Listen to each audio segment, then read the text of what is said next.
Welcome back to It's Time to Talk. So, Molly, how do you feel about photoshopping on social media and in advertising? So that's like a kind of controversial question, I guess, and also just like kind of hard to answer. Everyone thinks of it a little bit differently. I would say that I don't personally like it, although I also know that sometimes unphotoshopped images, such as like skin like ads and things like that, they don't tend to sell product because people like are almost offended by natural skin, which is sad, but it's like realistic of nowadays, if that makes sense. Yeah.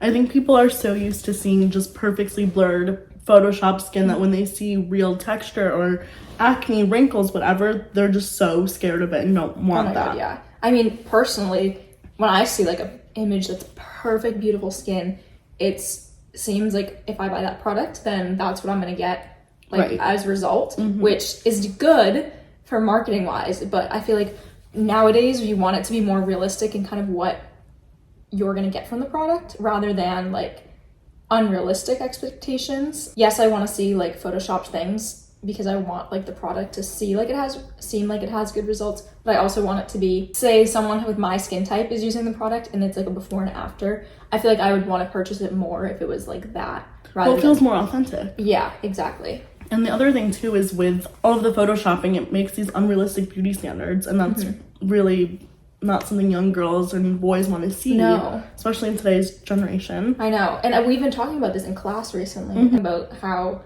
marketing is just meant to sell a product rather than like the true like authenticity of it, which obviously working from like a brand side of things, like that's exactly what you want to do. That's the goal. But from like a consumer point of view, you want to see more authentic like posts and stuff rather than fully curated to market towards a certain like genre. Right. And I feel like too, like we've been talking about it in class, we're kind of trying to, like our generation is changing the industry a little bit, and which I love. So it's great.